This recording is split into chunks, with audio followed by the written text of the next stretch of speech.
With Shazam! Fury of the Gods hitting theaters, this episode we're reviewing Shazam. Superhero or Super Zero?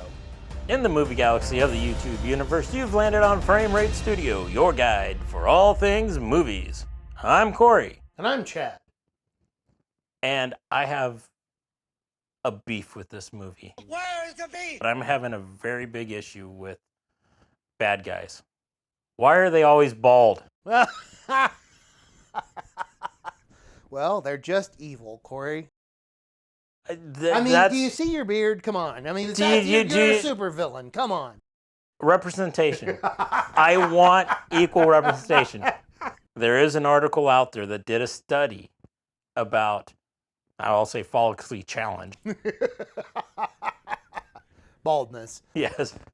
Who are portrayed in movies as villains compared to heroes.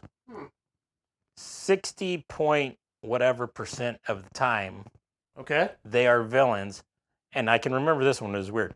22.22% of the time, they are heroes. It's tough for you bald guys, isn't it?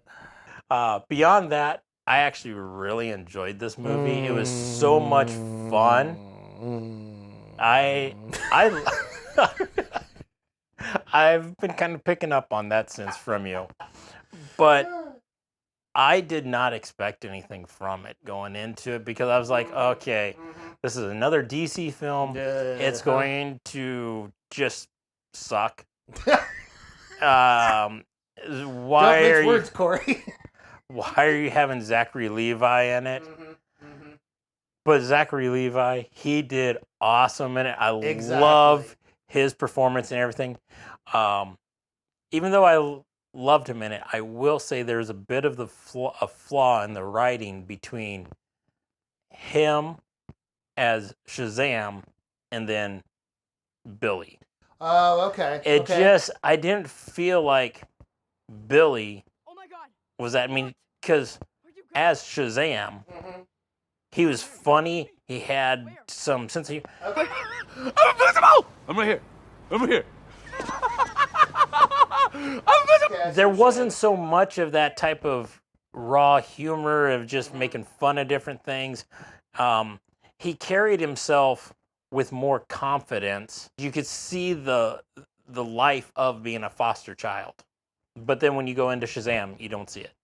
You know, I hadn't really thought about this till you just brought it up now. But yeah, as back when he's Billy, you know, it's just he has a little bit too much of a hard edge and doesn't have as much of that, you know, excitement, you know, about him. And I get he's lived a hard life, but there wasn't enough of it in, at least not enough of like little hints of it in, you know, Zachary Levi as Shazam. But I think he's a great choice, and to be able to deliver that, like he is playing a younger character in an older person's body, I thought he carried that off very well.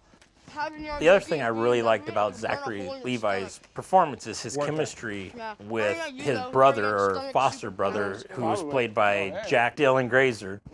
Their chemistry was great. It was just so much fun to watch them interact. That's why, like you were saying, having that childlike wonder, you didn't feel like there was that much of a difference. And then I'd say the rest of the cast, all the foster kids, everybody's performance.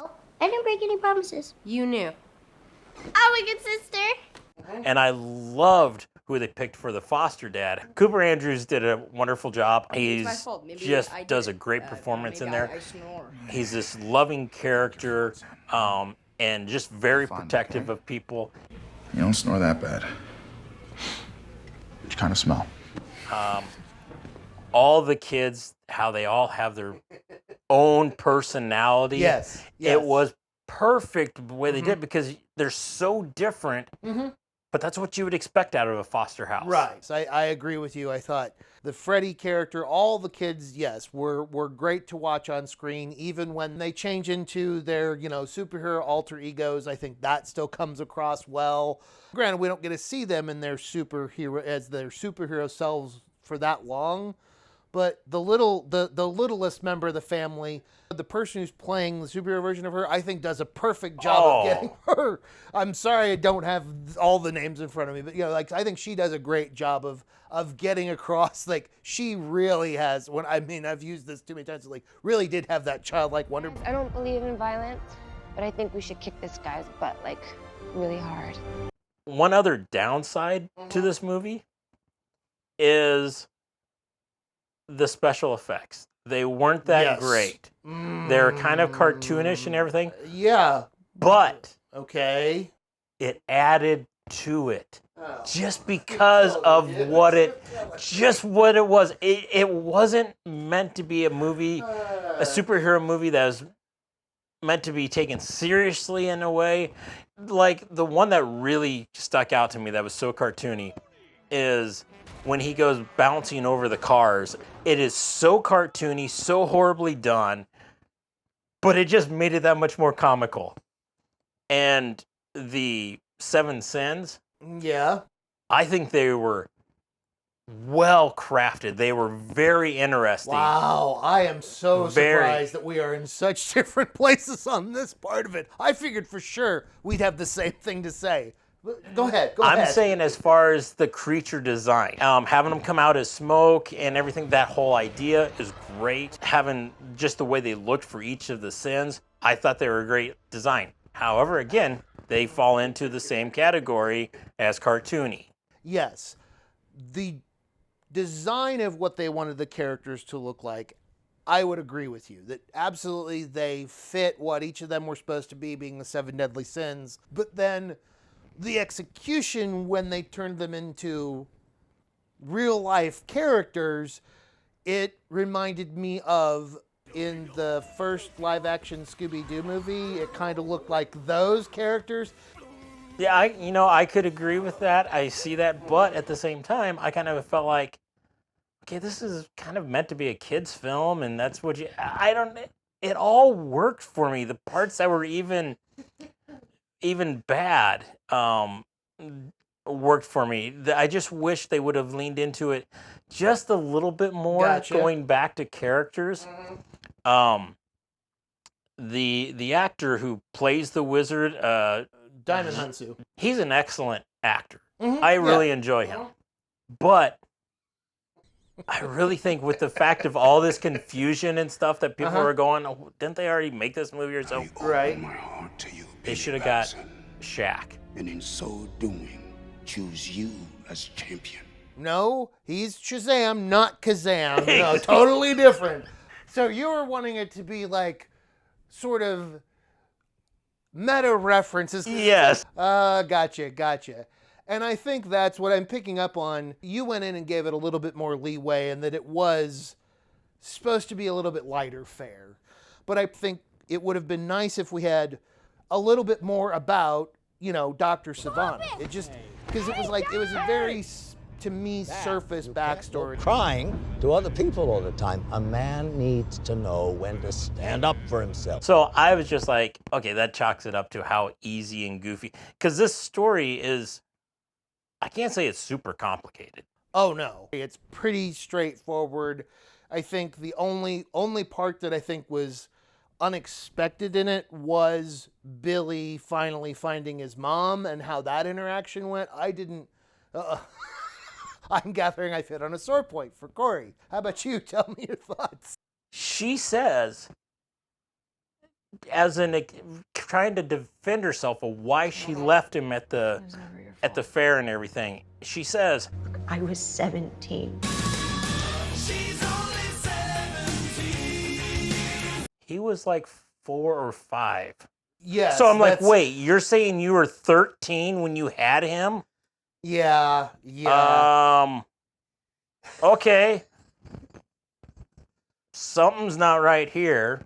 I would agree. Well, it's one of those things that it's like, okay, but she also doesn't look like she's 17. Like, it's like, we need to do something different there as far as it's, a female actress that actually looks like she's 17 years old. Pretty much everything of mine covered. Are you good to go ahead? I'm good. Yeah. All right, we'll give our Bob and Bob again. That would be for, if anybody's new, front of box and back of box. As I said during the review, you know, bear with me. I probably had a little bit more fun. I wrote these before we had the review, so keep that in mind, and I'm going in a little bit more critically. But for the front of the box, 3 words: unremarkable, inoffensive, average.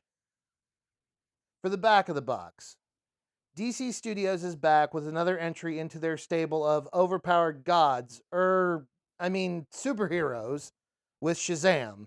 This average story takes no risks, delivering humor that is safe and juvenile. This movie will leave you underwhelmed and bored. Meh.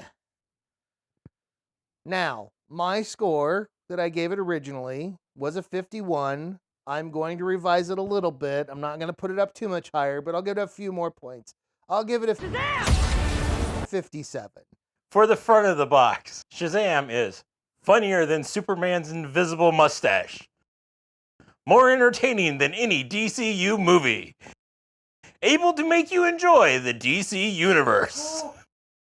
Back of the box would read, Zachary Levi is fun to watch in one of DC's most entertaining movies. It helps that he has a great chemistry with Jack Dylan Grazer.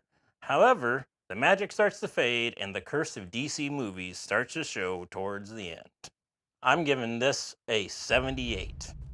I think maybe it's a little high, but for what you said in the review, for what you said in your review, I think it matches what you said. So I get it, you know. So that wraps up our fun ride covering Shazam. So make sure to hit that like and subscribe button. And thank you for continuing to join us on our trek through the movie galaxy of the YouTube universe. I think maybe it's a little high, but you know, hey, for what you said in the interview? Do I get the job?